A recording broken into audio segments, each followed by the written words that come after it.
Hey everyone, I'm Jan. I'm the audio engineer for the What You Will Learn podcasts. I've been working with Adam Ashton and Adam Jones since the start of the year, and it's been really great to work with them and help them edit and mix their podcasts. I hope you've been enjoying how they sound. I'm based out of Melbourne in Australia, and I also do things such as sound design for films, documentaries, games, animation, and I also edit audiobooks too. If you want to check out past examples of my work, please go to my website, janwongaudio.com. There's a show reel on there, as well as some photos of some of the projects I've been involved in. So please check it out. I hope you enjoy this episode, and please contact me if you've got any audio needs.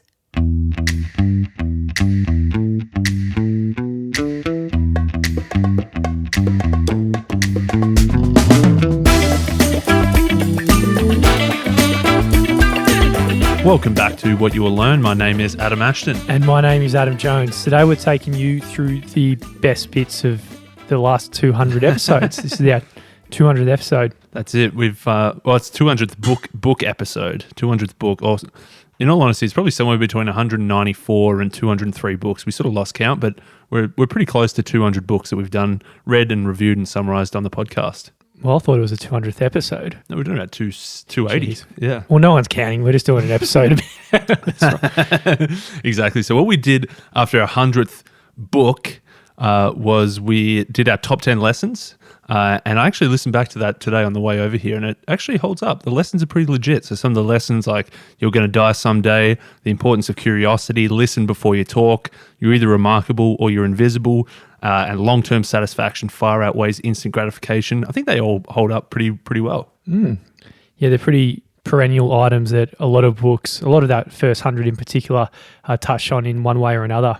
So what we're doing today is, since then, we've sort of, not a full line in the sand, but just a bit of a dotted line, and we're going to mostly talk about the new lessons we've learnt from the next 100 books that we've done for the podcast. And we started with 10, but we sort of grouped a few together, and we've got down to actually 3 meta lessons. So last time we went pretty shallow but wide. This time we've gone a bit narrower and a bit deeper. So right now, through the magic of podcasting, we've planned ahead and we've got a few episodes up the sleeve. So Melbourne right now, we're just hitting another stage 4 lockdowns. And that means basically we can't just do anything. We're just locked inside. Exactly. We're in a 5 kilometre bubble. You can't go more than 5 Ks from your house. And because we live about 15 Ks away, that means no recording podcasts. But luckily, as you say, the magic of podcasting, we sort of thought ahead that who knows what could happen. We've got about 8 recorded up the sleeve, so you won't even notice any difference, hopefully. Yeah, and we were just giving ourselves a bit of a pat on the back and self-congratulatory anti-fragility because I think it does touch on the concept really well right now is, the idea of anti-fragility. You're meant to benefit from chaos and disorder. And I think we're both in positions now where we can do projects no matter what, even if our day job goes down and goes through a lull. I think today I was like hoping that it'd go through a lull so we could just focus on the book even more. So no matter what happens, then, we can benefit from it. Too good. And actually even reminds me of when we interviewed Simon Sinek and did his book, The Infinite Game, and he talked about the companies that sort of plan for the future and give themselves a bit of a buffer. They're the ones who are best able to weather the storm. So as the ones who are saving a little bit in good times, so when the bad times hit, they're ready, compared to the ones who are just always living very close to the edge. As soon as the bad times come, they're cooked. Okay, so in this episode, the 3 meta lessons we're going to go through, should we drop them now or just I think drop them now. Yeah, okay. First off, question the path. Second, some of the dichotomies that we've come across. And third, just scrolling down, what was the third? The myth of the silver bullet. The myth of the silver bullet. One of the books we both loved was Unscripted by MJ DeMarco. And what he does in this book is he really drills down on this final moment of your life and what is your spirit going to sing. Because we're all going to have this moment. It's going to be your last day. You're on your last breaths and you're thinking, fuck, right, what have I done this whole time? So you got to ask yourself, are you going to be singing regret or remorse or peace and happiness? And he really questions the path of what you're meant to do in the world, right? Like going to work 9 to 5, slaving away Monday to Friday, paying the bills, retiring, and then just carking it and death and see you later, and that's it, and that's your whole life story. He says there is a very obvious script that we're meant to take throughout life. He says our future is scripted for us. It's like a rigged carnival game that's masquerading as choice and free will, but basically we go to school, we try to get good grades so we can get into a good college, get a good degree, work hard regardless of the cost, regardless of the demand for jobs. You work hard, you get a job, you work hard, you climb the ranks, you grow a little bit older, the clock starts ticking, so you start to have a family, so you got to work even harder to support them. You get a couple of weeks vacation every year, you get a bit older again, you're trying to raise your kids, you're trying to climb the career corporate ladder. Eventually you get to the time where you think, I'm about to retire soon, that I can enjoy life. Then you realize, hang on, my super got wiped out, my savings got wiped out. I'm going to have to keep working, keep growing older, keep trying to save money to retire one day. And basically he says that that's a scripted path that we all follow and most people never even question it. Yeah, and he talks about the litmus test on Sunday night, like how much misery have you got about the following Monday morning? And a lot of people will go through their whole entire lives like having a bit of misery about that and never actually changing anything. So as human beings, we are conformists by default, and we do try and stick to the group to sometimes quite wild extremes. And like we did explore the extreme really, I think, in Ordinary Men. Yeah. And again, through the man, you might not have heard Ordinary Men yet, actually. That might be coming up in about 2 weeks. This is sort of the flaws of when our pre-recording might be coming back to haunt us.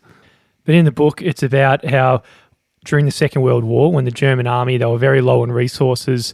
They were doing the war with Russia to the east, and they were doing the war with England and the Allies to the west. And at the same time, so they're doing those two wars, and at the same time, they're looking to do the final solution and kill all the Jews in Europe at the time. So they had hardly anyone to do the job, so they had to go into the general population, get Joe the butcher, Susie the primary school teacher, Jimmy the bus rider, or the equivalent of those in the 1940s, whatever occupation that might be, and get them down to do some of the most heinous crimes all of human history. And all the Joe Blows, like you listening now, or me, you Ash Joe, you think you're a pretty good person, but if you're put under these set of circumstances, what this book shows is that human beings can conform to rationalize all sorts of bullshit behavior to the point they're just shooting pregnant women and children dead. That's a real uplifting episode for you to look forward to in the next couple of weeks. But it does really outline that, hey, just these normal people, you might think yourself, you're a normal person, you'd never do anything like that. But from the pressures to conform to the group, from the pressures that everybody was using on these people, that ultimately it's more than 90% conformed, more than 90% just went along with what everyone else was doing.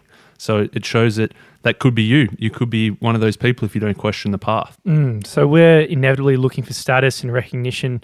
So let's not deny that that's part of you, what you're really looking for. And Robert Greene touches on it in Mastery, that all of us, we've got this really unique DNA, this unique seed, one-time phenomena in the whole universe that, you are never going to be around in the future, and you've never been around in the past. So you need to cultivate this unique seed, but there's always going to be these conformist pressures telling you to do things like everyone else is doing. Yeah, he talks about, your parents have got an idea for what they think your future should be. Your teachers have got an idea about what they think you should be doing. Your bosses, your coaches, whoever else is a figure of authority in your life, they've got an idea, they've got a path laid out for you, and there's always pressures for you to conform to their ideals. I think one of the biggest norms in society that we all follow and don't question is probably drinking alcohol, I'd say. Oh shit, that's us right now. We're drinking alcohol right now. And we haven't really questioned it. Well, it is quite interesting. We've both had a good stint off booze. We thought it was better. We enjoyed it more. You wake up better. You enjoy social occasions more and everything like that. But look at us. We've been pulled back down to the conformist drones, having a Johnny that pitcher plant. We have. Yeah. It's one that I guess that's one good example of that there is this normal path, normal, quote unquote normal, that everybody's doing it, so you should be doing it too. And you just going along with the herd, going along with what everybody else is doing. Your parents are drinking alcohol, your neighbours are drinking alcohol. When you go to play footy on the weekends, everybody's drinking alcohol. After work, everybody at work's drinking alcohol. Then you just think that, well, that's what everyone's doing, so that's the path, so I'm going to jump on it. Well, the first time I quit, that was a big reason to think that every Saturday night and every friend's birthday or a wedding or any kind of social occasion, that you have to just get shit-faced and blind. Yeah. It's pretty sad to think about it. Like, all the high moments of your life, you're not actually there and you're not even present. So if anyone is open to questioning one of the biggest paths that goes unquestioned, we recommend reading or listening to the easy way to control your alcohol episode. We had a lot of feedback on that. I think that was one of the best episodes in terms of direct action that people took from it and people getting in touch. And we can't do it justice now. We're not going to cure you just from listening to this snippet, but I'd say go back and listen to that full episode because it's a pretty powerful book. Yeah. Well, we had 60,000 downloads, I think, of that one. And a lot of people, loads of people still messaging, just saying they've quit alcohol for good. Yeah. So that's at the individual level. Also at the career level, one of the books we did was The Blue Ocean Strategy, and it was a business book at the time, and it speaks about how in red ocean industries, the places where you're competing with others, everybody is just getting a thinner and thinner slice of the pie that's getting crowded. The prospects of growth is really decreasing. Products become commodities, and what you need to do from a business level is go out there and sail to the blue oceans where there's untapped market space. Yeah, when there's vicious competition, everybody's just attacking each other, trying to tear each other down. The ocean gets stained by this red blood of all the losers, but everyone's still fighting. If you're in that red ocean, it's just a battle. The only way to do it is to swim or sail to some clear water, some blue ocean that isn't corrupted by the competition, and make something that is your own. The book is a business book, but I think that analogy you can take to anything, and we've sort of taken it here to a career and shoehorned it just to thinking, hey, if you're on the same path as everybody else and you're just fighting with the people on your level to try to get to the next level up, it's going to be a bloody battle. A much better path is to go blue ocean, do something different, do something that other people aren't doing, and something that you can sort of plant your flag and say, hey, this is my area. I think we've used this example before, but say in my year level, a lot of people would watch the movies of the rich lawyer, charging shitloads of money per billable hour. And so they went down that path, all the smartest people getting the perfect ENDA scores. And then through university, there was the most competition there. And then they went into their graduate fields and there was hardly any jobs left for the most talented people.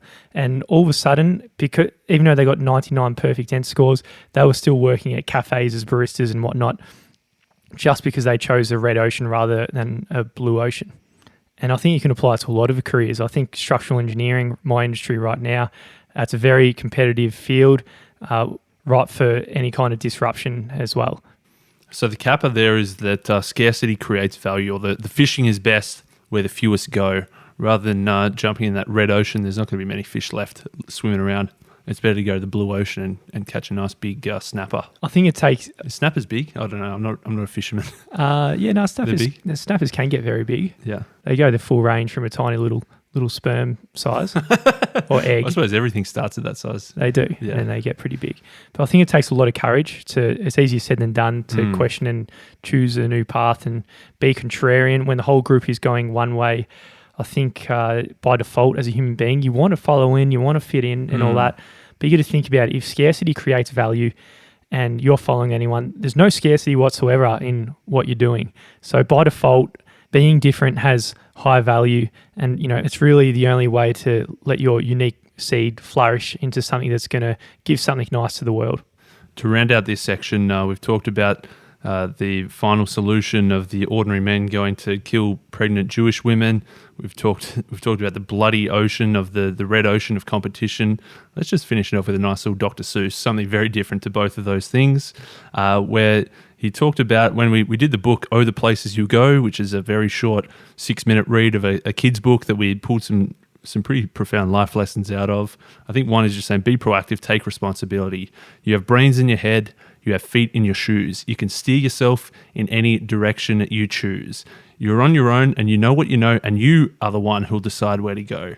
So I think just to tie these all together, that there is the normal way of doing things. There's a normal way to get a job. There's a normal way to get good grades. There's a normal way to learn things. There's a normal way to start a business. But just because it's the normal way, just because that's the way that everybody else is doing, that doesn't mean it's the only way, and it certainly doesn't mean that it's the best way. So taking a bit of Dr. Seuss, if you look at the path, question the path, you've got the ability to choose your own path and do something a little bit different. I went through a patch where a lot of my favorite books were these books that give you sort of like in either or. They give you this dichotomy. They give you a bit of a filter or a lens through which to view your actions and decisions. say like Linchpin by Seth Godin, you're either a linchpin or you're a cog. Or so like Range by David Epstein, you're either a generalist or a specialist. In Originals, you're either an original or a conformist. In The Slight Edge, you're either a millionaire or a beach bum. In The 7 Habits of Highly Effective People, you've got the things that are either in the circle of influence or the circle of concern. I think you really like those ideas where you've got either or. You can say, okay, which am I going to take? Which path am I going to take? Which of these things am I going to be moving more towards? And we sort of extrapolated that a bit as well, because not just within books, but then also you've got books that one book will say one thing and one book will say something completely different, but actually they're sort of both true. Definitely. I think every single rule that you come across in a book, there's any kind of sweeping statement, you'll eventually come to another book that has a sweeping statement in the opposite direction. Yeah. And once you've swept in both directions, you're like, why don't I just read those two books? Nah, but in all reality, I think what you can take away from both is that both books are kind of like a tool in the toolkit. There's different situations that are going to pop up into your life, and depending on whatever arises, you can take the right tool and apply it as you need. Yeah, exactly. I think it just goes to show that no one book has all of the answers, and it's just more confirming to ourselves that just we need to keep reading more and more and more, because I think the more different things you learn, even though some of them are going to contradict, they're sort of like different pieces of the jigsaw puzzle, or as you say, different tools in the toolkit that you can whip out when the right moment arises. So the first one I'm going to look at is to do with career, and it's on the question, should you stay in your lane or should you be changing your lane? And I think it's a question we both had a lot before we started reading. Like, a lot of people were telling me to just stick to engineering, stick here, try and work 60, 70-hour weeks purely just on engineering, and you'll go past all the other people in your career and your colleagues and all that, and then you'll get better opportunities. Yeah, well, that can certainly hold true. If there's a clear path ahead of you and you can work really hard, if you can work harder than everybody else and get better than everybody else, and that's one way to win that game, and that's one way to succeed in that area. But there's a different approach as well, which is rather than getting one thing that you go really narrow on and really specialize in, is you go broad and you try different things and cobble different ideas together, and it's a different game altogether. Yeah, both can work. So say if you were to stay in your lane, there's a few things on your side. If you look at the Matthew effect, and this is from, you'll know it off by heart, you actually, Matthew 25, verse 29. For unto everyone that hath shall be given, and he shall have abundance. But for him that hath not shall be taken away, even which he hath. That's it. I think the haths aren't fucking necessary. But I was to say, if you're already in the top certain percentage, then you're going to get a disproportionate amount of opportunities. If you're at the bottom, everything's going to be taken away from you, and you're basically cooked. Yeah, exactly. That's the rich get richer. Once you've got money, it's easy to get more money. Or once you're succeeding and you're at the top of the career, then more opportunities are coming your way. And so this is from my one of your favorite authors, Malcolm Gladwell. The book Outliers, he talks about this Matthew effect, and he talks about the 10,000 hours rule. If you've got a certain skill that you want to develop or a certain area that you want to get really good at, put in a shitload of effort, 10,000 hours of practice, give or take. And if you can get really, really good and get to the top of your field, then all the opportunities are going to come to you.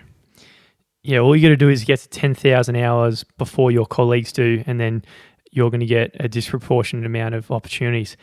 But mate, that's a lot of hours to get through. 10,000. There's a lot of determination and hard effort, or as Angie Duckworth has labelled, grit to get you to that point. Yeah, it can be a big slog. You're probably going to feel like giving up at some point. But if you've got grit, if you've got the right combination of passion plus perseverance that you can stick through, you can see a goal, and even when times get tough, you can keep pushing and keep working through to accumulate those hours. That's a great combination to have the deliberate practice of Outliers, combine that with the grit to get you through the tough times, and you can get to the top. So according to this path and what Angela Duckworth says, effort counts for everything, just sticking at it, and eventually you'll get there, and it's all about persistence. Even if you're not getting runs on the board, eventually you will if you've just got enough grit. And me and you, Ashjo, we both did this grit assessment by Angela Duckworth, and we scored very horribly here. So if we were just looking through this lens or this side of the dichotomy, you'd think we'd be pretty much bums on the street. Yeah, exactly. Thankfully, maybe we'll be. Thankfully, like we can take some parts of grit, the ones that work for us, let's take those. And the other parts of grit say that you need grit all the time to get you to the top. Let's just forget about those. We'll narrate those out of our toolkit. Well, according to her, anything to do with changing lanes means you're a quitter. You just quit things and you can't stick at it. So if you change your lanes, then you're in a pretty bad way. Yeah. So the opposite approach was in Range, David Epstein. He actually had a chapter, saying, is there a problem with too much grit? And he was saying that it's not so much you either have grit or you don't have grit. It's more of a matter of when do you have grit. So in some areas, you're going to have grit. In some areas, you're not. So for me, when it's climbing the corporate ladder in corporate banking, I had very, very little grit there. But then when it comes to 4.5 years of podcasting on the weekend, I did have a lot of grit there. So it's not just like a catch-all. You either have high grit or you've got low grit. If you've got no grit, then you're cooked. If you've got high grit, you're going to be a superstar. It's just a matter of when do you apply that grit. Yeah, it's having low grit, I think, just to try and weave them together until you got a good domain fit. If you haven't found your jam, then it's good to have very little grit. But if you found something that's kind of resonating with who you are, you might as well stick it out even through bad results. And then most likely, because you are fond of whatever profession it is, you could probably work hard on weekends. You could work before or after work, and you're much more likely to get there. Another ride I've been on is to do with niceness. Very early days, I read How to Win Friends and Influence People by Dale Carnegie. So did you. And a lot of the book is all about becoming genuinely interested in other people and not just talking yourself, just listening to them, speaking about what they're interested in, making them feel important. And there's a good example. He speaks about dogs and how, as an animal, they're probably best placed in the world because they've learnt this skill more than any other mammal. Yeah, all they have to do is take an interest in you, show you some love. Even hens have to lay eggs, cows have to make milk, canaries have to sing, but dogs, all they have to do is give a bit of love, show a bit of interest in you, and you're going to feed them, you're going to house them, you're going to give them pats. So the dogs have really mastered this. And some humans have as well. When they're genuinely so excited to see you, it is a good feeling. So you want to be that person who's excited to see everyone, and then with that, they're going to probably treat you much better, and it's a good way of making a lot of friends. Yeah, that is having that element of niceness. As you say, the important thing there is genuine niceness. I think people can see through it when you're trying to fake it. But if you've got that genuine interest in other people, that can be a thing that works very well in your favor. So after reading that book, I was always asked, why do some successful people, some CEOs, classic entrepreneurs like your Steve Jobs and why are they all pricks? Why are they all pricks? That's 100% right. And I started to see it in myself, trying to be nice all the time, try to listen. I didn't really assert myself on conversations. I was just listening to everybody. And through that, I think it had a positive effect in many ways, taking me from a narcissist to someone who had a bit of empathy, but then almost too much empathy that you're not asserting yourself on the world.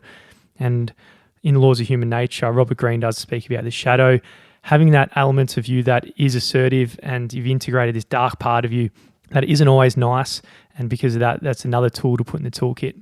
Yeah, our mate Machiavelli, we put a ban on saying Machiavelli and Machiavellian because we had no idea what it meant. So we thought, okay, it's time to do print so we can get an understanding of it. Now we can whip it out. Now we can whip it out. We could claim that we know everything about Machiavelli. So one big part about that book was saying that you need to be both man and beast. So in the majority of the time, you do need to have that nice, friendly exterior, that happy-go-lucky, the person that everybody likes. But every now and then, you might need to whip out that beast. You might need to either become a lion or a fox, be ready to tear someone's head off, be ready to sacrifice your niceness and trade that in for effectiveness instead. I think a pertinent example right now in Melbourne, so the Victorian Premier, Daniel Andrews, he's a pretty good bloke. If you met him at the pub, he'd be a very nice person.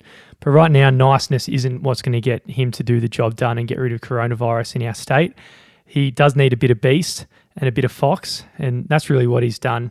And what Machiavelli said, you can't have good laws without good arms. And right now, he's bringing the military in and everything like that. So it's a lot of the darkness coming in as the only way to reinstore order.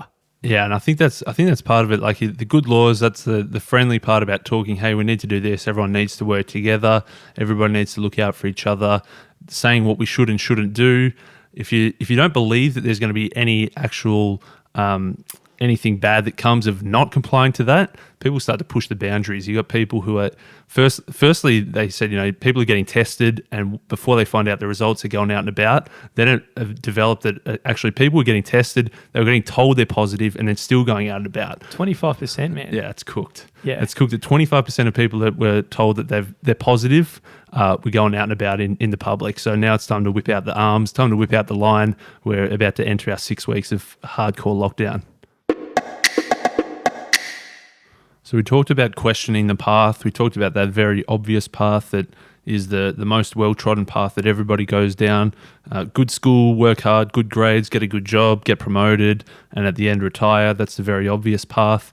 Then you read a book like The 4-Hour Workweek or like Millionaire Fastlane, something you've never heard before, and they offer you these ideas, or the $100 startup as well, where you just think I can just go out there, I can quit my job, I can start up this side business, and then I'll be rich. I won't have to work ever again. It'll be phenomenal. It sounds like an awesome different path great, to take. Man. Yeah, I think the very start of the 4-Hour Workweek, it's him doing a story of just him winning the tango championship or whatever. Yeah, and he hasn't had to work for a long time. And whilst he was dancing, he made $3 million because his internet business was ticking along on the side. That's right. And then you look at the cover, and it's just some bloke on a hammock with a laptop on the side. Yeah. And you can just imagine anyone who's doing YouTube ads to you to go and buy some Amazon course or something. It's all, I think the 4-Hour Workweek planted this seed that's grown into this ridiculous forest now, or a whole new business of people trying to buy that dream. Yeah, and we're going to call this the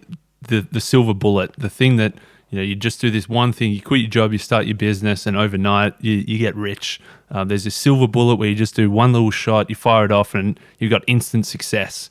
And we're actually going to call that a myth. We're going to call it the myth of the silver bullet, where it doesn't really happen like that. Well, we followed it. We recently looked at a few, how Facebook pops up 5 years ago, you're doing this. Mate, we had a few pretty cringeworthy silver bullet chasing moments. Horrendous. Should we go into one of them? Yeah, which one's top of mind? I think the most embarrassing one's the Kindle book. Yeah. That's something we haven't talked about actively. It's one of those tried things, to shadow this away. Yeah. It's called Problem Solved, and we got some virtual assistant to write the whole book, and it's just bloody ridiculous. Just finding a way for us to just put out, or as Tim Ferriss says, like, create a business architecture where you're not in it and you're just on the side, just the police officer getting the payment income. It sounds like a great idea.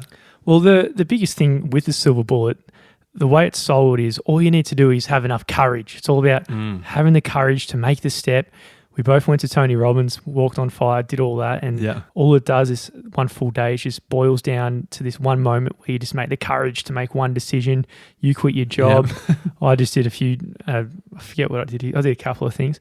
And that's what you're sold to believe. And a lot of the time in personal development, it goes one step further. All you got to have is the courage, not just quit your job, but also pay for another 10 grand in a course, which you did as well. I think I've been watching these CoffeeZilla. He talks about everyone who's got the $2,000 course and the $5,000 course and the $25,000 course, and then it becomes a $10,000 a month platinum membership. And there's all these courses. It seems that each one, the next one is actually going to be the one that gives you the silver bullet. You think you just bought it, but actually no. If you buy the next one, then you get the real silver bullet. Mate, when you come across someone who's bought a course or a silver bullet or something like that, how do you react? I don't think I've come across many. I think people are too ashamed to admit it. No, well, I've come across a few when you hear they've bought the course or something. Yeah, I'm like, they're still hoping. Is it bad? Or is there anything wrong? We bought a silver bullet and it made us do stuff, and eventually we caught on to the bullshit. But if you don't actually have a crack at the very start and get led astray, then maybe that's necessary to try something new. I think there's positive correlation with wanting a silver bullet, as in you want something different than the traditional, than the normal. You're actively looking for something else, and probably at first when you're a bit more naive, then you probably do fall into some of those traps of the silver bullets. I think you can quickly recognize that it's not just the easy get rich quick overnight type of thing and move on pretty quickly. I think there's a good correlation there, I think. Yeah, well, I think it took took you a few years. I reckon I sniffed it out after about a year. I'd give you about 18 months, I reckon. What do you In reckon? hindsight, it seems like a very You were quick. still going to those things a bit longer than me. It seems like a very quick decision in hindsight. I think, oh yeah, I did it once, and then I realized that it was no good, so I jumped out. But if you actually went through, if I went through the diary and realized, yeah, it probably did drag on a bit too long. So I think the lesson here is there's really no free lunch. If you want something and it's valuable for a reason. It's because no one else has been able to obtain it, and because no one else has been able to obtain it because it's too fucking hard to obtain in the first place. So that's the journey to get something that's scarce. And I think there's fake silver bullets everywhere. There's obviously in business, the silver bullet is you quit your job and start up some e-commerce store, or write some ebook that you get an outsourcer to write and just sell it, and you make lots of money overnight. That's a silver bullet.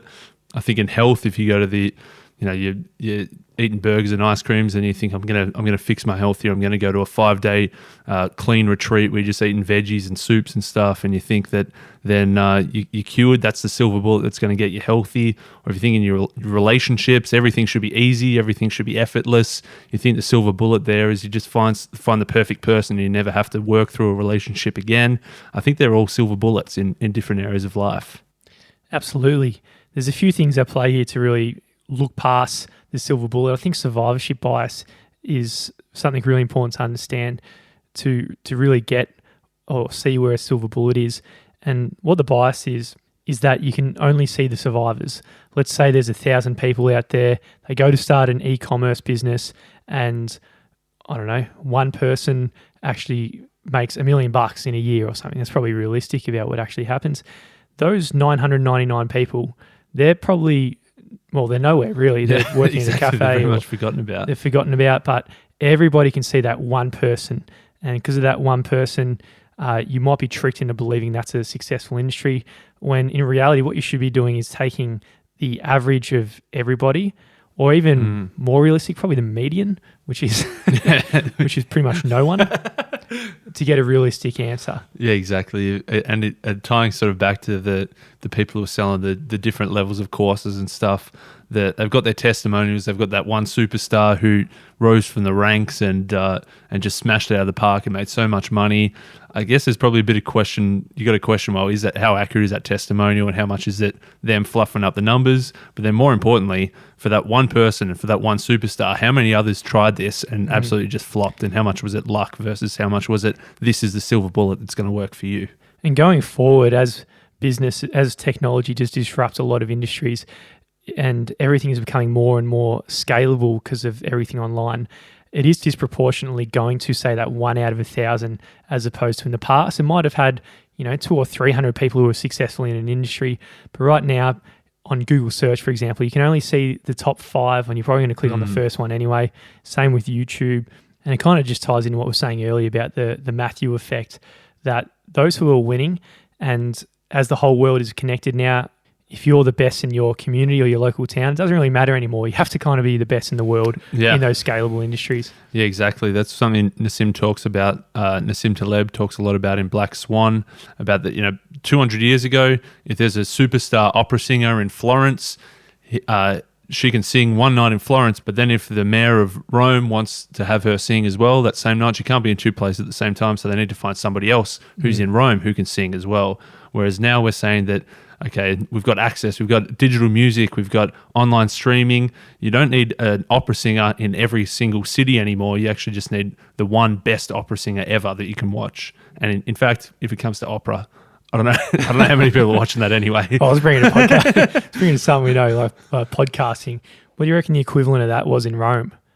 Just public theatre or something? Yeah, public speaking. Well, you got everyone just listening to Joe Rogan. Yeah, exactly. Like today, if you're the best public theatre person in Victoria or something, Victoria's not the best place for it right now, is it? Yeah, it'd be very small crowds. But anything like that, you're competing against Joe Rogan, right? Like in podcasting right now, anyone listening, they can switch off and listen to Rogan. If you're starting a podcast now, that's who you're competing with, and all the very best people in the world. So winner take all, and it's more difficult at the very start. But I think we don't want to end on a down note. We're obviously podcasting. Yeah, that was we did go really downhill there, didn't we? Saying where you got no chance. So silver bullets are okay. If you want to go out there and start a podcast on something, or if you want to try something new, everything like that we think is a very good idea, but it's just kind of being careful with how much you put on the table. You're going to quit your job, you're going to take all your chips from everything you've done before and bet on this new silver bullet, as opposed to something that we've spoken about a lot in books, and that's just taking minimum bets and tapping into uncertainty in a very wise kind of way. Mate, I'm normally the one that remembers all the quotes word for word and who said it and which book it came from, but I don't remember this one. There was a quote, I don't know if you remember, something about, there's no silver bullets, so you got to fire off a lot of lead bullets. Do you remember where that was from? It must have been early days. Anyway, I think that's there's no silver bullet, but a good strategy is to shoot off a lot of lead bullets. Try a lot of different things to work out what's going to work for you. Don't just think this is the one silver bullet. I'm going to quit my job. I'm going to take all my life savings and invest it in this one new project. A better way to do it is sample off a bunch of lead bullets. They don't cost you too much. Yeah, I agree. And if you find something that you're happy to work for free on, for us, for example, we worked unpaid for 3.5 years because we love reading books, then you're probably much more likely to get to the point where you can get the benefits of the getting through the dip, just assuming everyone knows what the dip is, and might even be able to make a career out of it. Yeah, I think if you look at the What You Will Learn podcast, I think if you look at us, we probably both from time to time thought, oh man, we should quit our jobs and go all in on this. I think if we had done that in the first year, that would have been, in fact, in any point in the first 5 years, it would have been a bad idea. I think if we had to quit, we had no income, we thought this is the thing that's going to do it, we would have got probably too desperate, too salesy. We would have been making online courses and books and programs and coaching, and we would have been trying to flog all this crap that probably wouldn't have been any good, and we would have been so desperate to say, oh, this is the thing that's got to work. This is the one. We wouldn't have been taking any risks. We would have been reading a different type of book. It would have been all businessy stuff. We wouldn't have ventured into history, science, philosophy. We would have thought, no, we got to stick to one very specific niche so that we've got a specific type of person that's listening, whereas I think by having it not be our main source of income and not the main thing that we need to rely on for success, is we've been able to experiment, risk, try different things, get better over time. Yeah, and listeners can hear it in the voice. We've both listened to a podcast, and we know this person's trying to monetize it, and you can hear in their voice that they're so desperate for this to be their career path and everything like that. And I think it turns you off as a listener when you can see how much that is. And you see a lot of and it's not just podcasts. I think it is podcasts, but it's also anything, new business, a new side project, a new YouTube channel, a new book, where you can see that they're trying so hard that this has to be the one thing that has to work. They're desperate. They've overinvested. They've put too much into it. They can't afford for it to fail. I think you can sort of sniff that out. You can sort of feel that it's probably not as good as it could be if they had taken a more measured approach.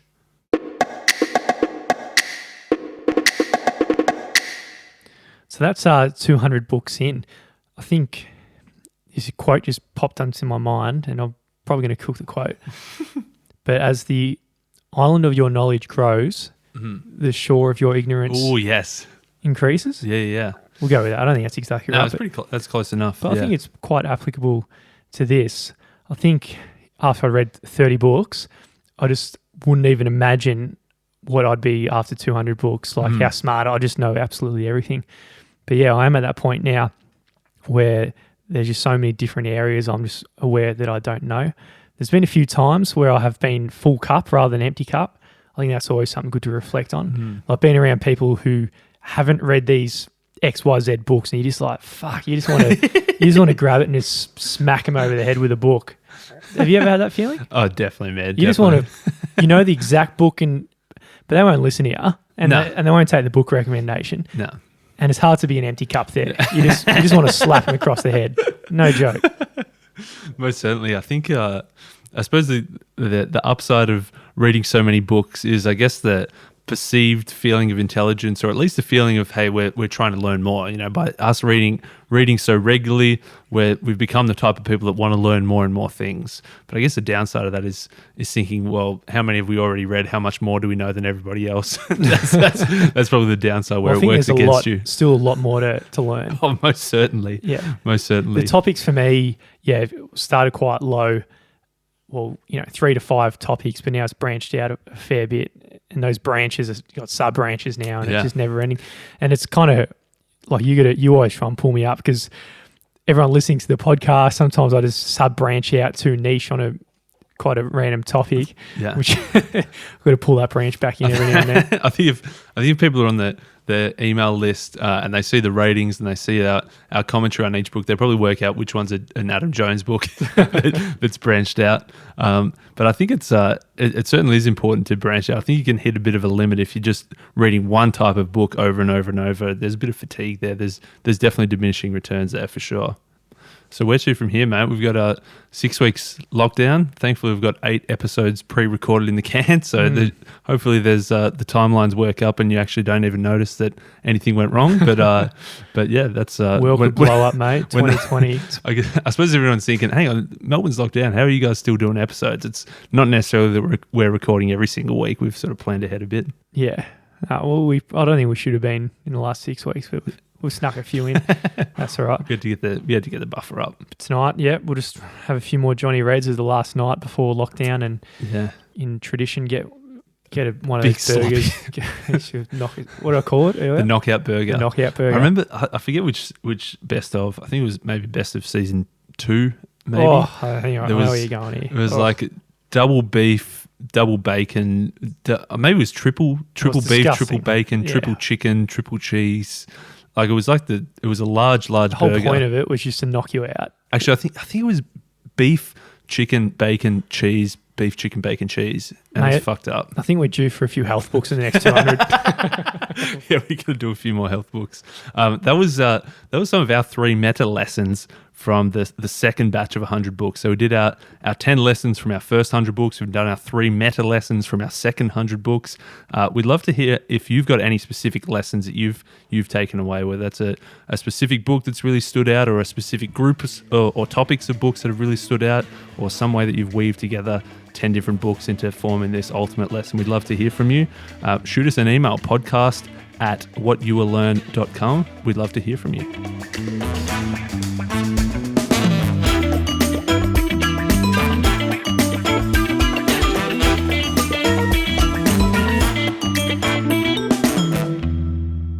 Thank you for listening to that episode. We've just done our 200th book episode. Jonesy thought it was our 200th episode. We've actually done about 275, 280 or so, including interviews and recaps and best ofs and everything. But we've done 200 books over the last 4.25 years of this podcast. These were our 3 lessons that we thought of the last 100 books. You can check out our previous 10 lessons from our first 100 books, but also we'd love to hear some of your lessons. What is something that you've either learnt from one specific book, a lesson that smacked you over the head, or whether that's a group of books that you can clump together to form one kind of lesson, or just maybe some kind of meta overarching lesson that you've learned from all of the books combined. Let us know what you thought either on social media or send us an email, podcast@whatyoullearn.com. We'd love to hear some of your lessons.